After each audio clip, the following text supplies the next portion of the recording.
Hi everybody, on today's road trip we're going to look at a really special car, a 1972 Plymouth Valiant Scamp. And we have the owner with us, his name's Matt. Matt, thanks for showing us your car today. Thanks for coming, glad to see you.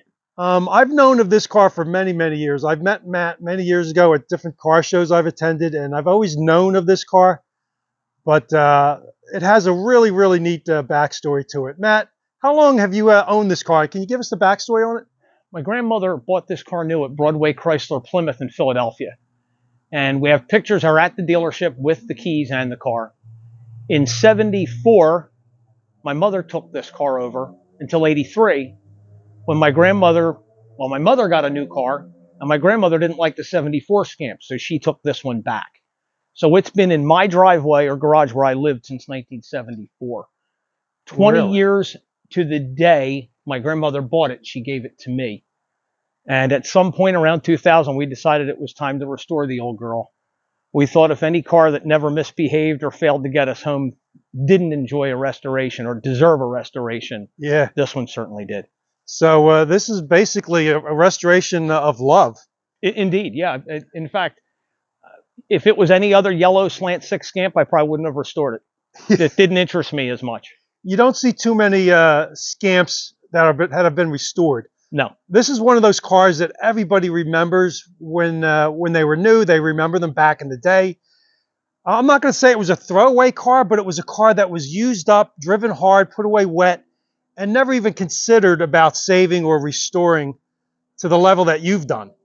So this is really what the hobby is all about, taking a car that you love, that's been a part of the family, and restoring it for all the right reasons. And, you know, you're not doing it for the money. You're never going to get your money back for what you invested in this car. But I could see you've gone to a really great lengths. I see it's an AACA Senior Grand National car. Yes.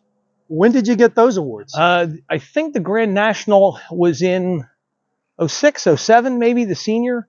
What is this emblem to the well, there was here? a club which is now gone, the National Chrysler Products Club, and they would put, once you won Best of Show, you got that plaque and you were out of judging. Its first time out, it got Best of Show. Really? And I'm proud to say the AACA, as you know, you have to go to a show for your first and then a show for your senior.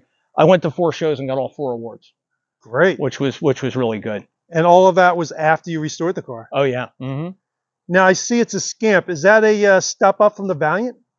Well, the Valiant would have been either a 2-door sedan, I guess you would say, or a sedan. The Scamp was sort of their answer to the Dart Swinger. Okay. If you look in the back, you'll notice the back fender wells sweep back like a Dart, and the front ones go straight down like a Duster. Okay. So and if you look at a Demon, you'll see the opposite. Okay. And what do you call this color? It's honeydew. Honeydew. Factory Chrysler color. It looks a little like a creamy color. Yep, sure is. Yeah, it's not a bright yellow. Was it always a vinyl top car? Yes. So as this car sits here, this is the way it was delivered, pretty much? 100% except for the wheels.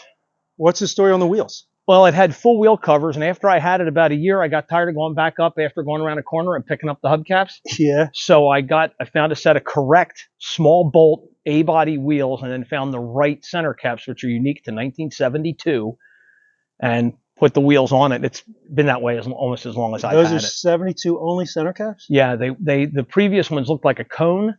Okay. And the next year they went to a big bolt pattern. These are what they call it, 514. Can you open the door? Absolutely. Take a peek on the inside. I noticed how perfect this interior is. Was it always this nice, or did you have to do a lot of work in here? The driver's seat had a split up around where your shoulder would be. So Legendary made a replacement front seat cover with NOS material. And the dash pad had one little crack in it, so that got recovered. But everything else inside it, well, except the carpet, is original. Yeah. Interesting, the headliner, I couldn't get out of the car. It's cardboard. I don't know how you'd get it out of the car if you tried. Well, I see it. Is that one piece? It looks like it's 2 or 3 pieces at least. Yeah, it's one big piece, like folded, like origami, and I don't know how you'd get it out without ruining it. And you've never had it out, so No. This is the original headliner. Yep. Wow, it looks very tight. Almost looks like velour. Yeah, it's like a pressed cardboard to look like vinyl or something. Yeah, it's got like a texture to it. Yeah. Neat. This door panel looks perfect. Yeah, well, there's another example. The chrome was peeling off of them, and nobody reproduced them. When Legendary finally made them, Yeah. I got a set of door panels for it. Wow. Beautiful sill plate. Love the houndstooth. Yeah, it sure beats vinyl on a hot day. Yeah. Is this a step up for the Scamp, or did Yes, all of them have that? that was an option. They came with this all vinyl interior with like integrated headrests, which is a little weird, but yeah, that's an optional interior. Cars as A bodies go, which were not the top line car at Chrysler, this one's pretty loaded with the air conditioning, all the light groups, and Yeah. Let me step in here. Good look at the dash. The full gauges here, I see. yep. Well, Well, idiot what they lights. offered. Yeah, that's what came in the car. In fact, dusters came with it. Like I said, this car had weird options. There was some package from Chrysler with air conditioning. You got a bunch of stuff free, and I think the light package, the automatic transmission, 3-speed wipers, if memory serves. I have a flyer on it, but this one really has about everything but power brakes would be about the only thing this car doesn't have, or an FM radio. What's the mileage? It looks like 70 something, 72. 72. It looks like. Yeah, that's original. Wow. I got it with 65. But I used to drive the wheels off this car. When I had my Roadrunner, if I wanted to go somewhere up the turnpike, I'd take this. I could drive as fast as I want all day with the air on. You weren't doing that in a 70 Roadrunner. With the slant six. Car, Is the wheel, is that a standard wheel? Is that an upgrade? I don't know. That's all I've ever seen in a Scamp. Okay. But the Scamp it was a two-door hardtop. It was a bit of an upgrade over a base Valiant. Gotcha. And the vinyl top, obviously you redid the vinyl. Had to, right? yeah. Well, see, the body shop that painted it for my grandmother many years earlier. So it had the wrong vinyl top. It had a functional vinyl top, but not the right grain. The grain, yeah. Stuff like that was wrong. And the back window, it's concaved. I mean, yes. it's almost looks like a bowl. And I'll tell you what, that's the scariest thing to take out and put back in when you're thinking you're going to break one of these corners off. Wow, is that the Achilles heel of this rear window? For rust back there, it could be, but this one, I managed to get it out and put it back in. What can I say? I've seen this car many times, but I didn't realize how bowed in that is. How severe. It is. And the Dart, it's the same as a Dart Swinger would be the same. Like the back bumper's the same as a 70 Dart Swinger. Wow. Love the car though. I mean, the restoration is way over the top, way more than you'd expect. Obviously, there's no expense spared. Well, Mopar Collector's Guide out at Chrysler's at Carlisle, the first year I went, chose it as their pick. And when I drove through the awards, I got the other half of the sheet of paper.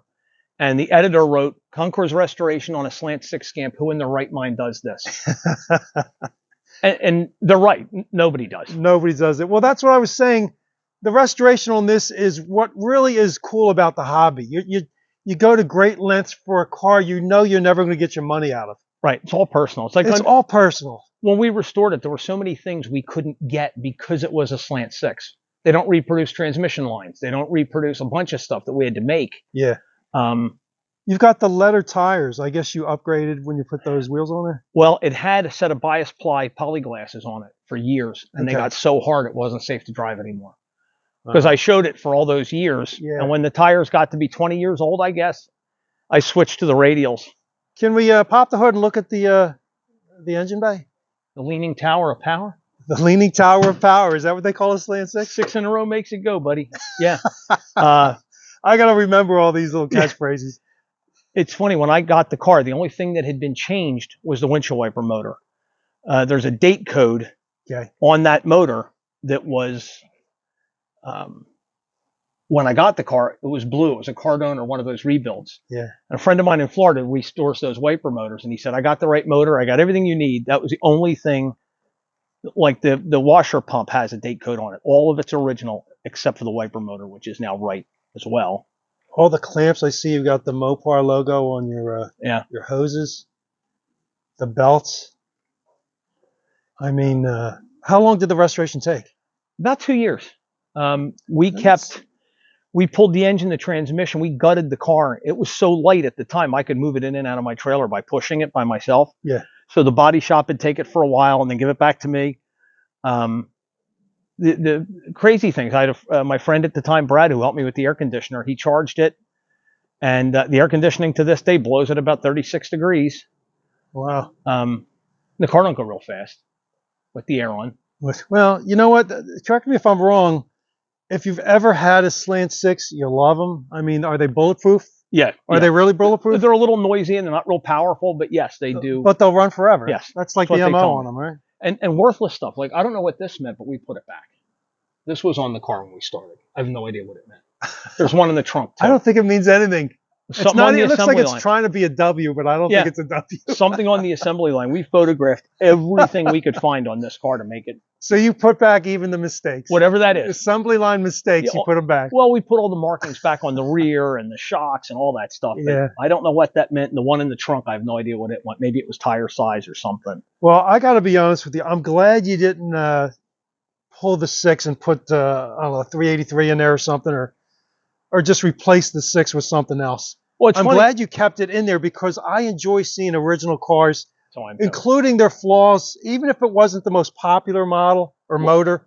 Love to see it because those are the cars that get cut up and trashed and scrapped, and then new motors are put in to turn into something else. My thinking always was these were the cars and station wagons and sedans that took people back and forth to work, took you on vacation.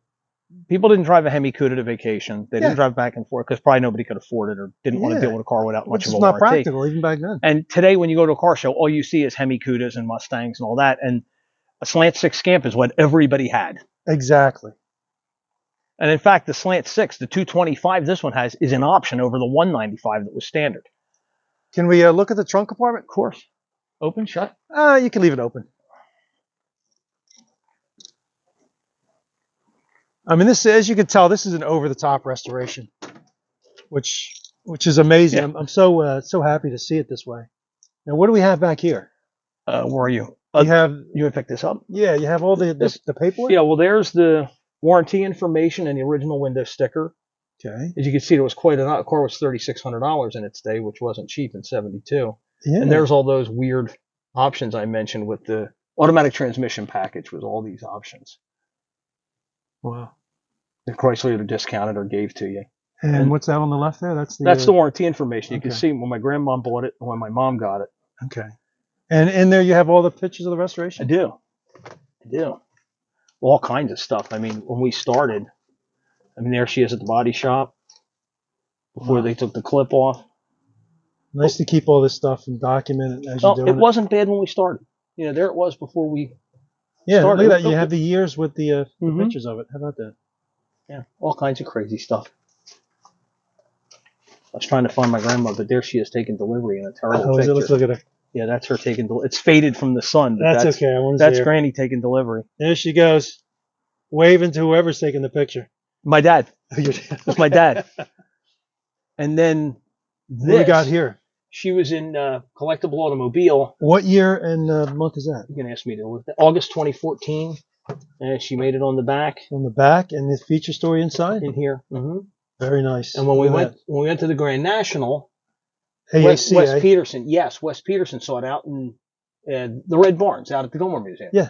And he shot photographs, did the story, and then also we got one of the inside cover, I guess we got. Yeah. Oh, there you go. So that was pretty cool. And the cover of that is, what's the year and the this Antique September, Automobile? October 2007. Beautiful. Of Antique Automobile. How about that? Yeah, see the buy supplies on it here. Yeah. Beautiful. I mean, that's something very much to be proud of. I am. I'm thrilled to death because, I didn't do this for fame or money. I did it for the car. Yeah, you did it for the love of the car. They tell me this car was built in Canada, and that's why I didn't rot. Really? Canadian cars done differently or better rust proofing? Apparently at that plant they did things differently. I don't know what it is. Should there be a decal or something on the door? Funny you say that. When I was younger, I didn't know what this sticker was, but that's a Canadian Transport decal. Oh, that's a reproduction, of course, but it was on the car new. Okay. And that was what kind of proved it was, well, the VIN says it was made in Canada. And it says 72 on there, right? Oh, it might. But it was, the VIN says it was built in Canada, but and the body shop tells me no old car door should shut like that. Yeah, it does shut pretty nice. Should not shut like that. Let me look at the passenger side and we can wrap things up. Sure. You want to shut? Open? Yeah, you can shut it. Straight as an arrow, this car is. And I got to be honest with you, I was looking at the door gaps, and they look pretty nice. Let me open that. Yeah, sure. Just as clean on this side, this door panel. Well, you know, it's funny. I Beautiful. restored the car. I put it on and off the trailer for how many years? It got all these awards, and I enjoyed it. Don't misunderstand me. I'm not saying shows are no good or anything like that. They're enjoyable. I enjoyed it, Yeah. but it got to a point. The show up at Vargo Dragway, the former Vargo Dragway. A friend of mine talked me into driving it. The headlights weren't even aimed. I found out that morning. And you know what? I thought, why did I restore a car with air conditioning and make it nice to sit behind it in the lawn chair? I should use it. And I started driving it. That's why the radials went on it. It's not going out in the snow or anything. But no, funny side, this was the car in our family that got the studded snow tires and went out in the snow. So this was legitimately a daily driver. This car should have been a rotted out mess. Yeah. It really should have been. Well, I love the car. I'm Thank glad you put the effort into it that the car deserves. Thank you. It's obviously a member of the family. It's not just a car. Indeed. But thanks, Matt, for showing us your car. Folks, tell us what pleasure. you think. 1972 Plymouth Valiant Scamp. Leave your comments below. Definitely subscribe to the channel, and we'll catch you on the next one. Thank you, Matt.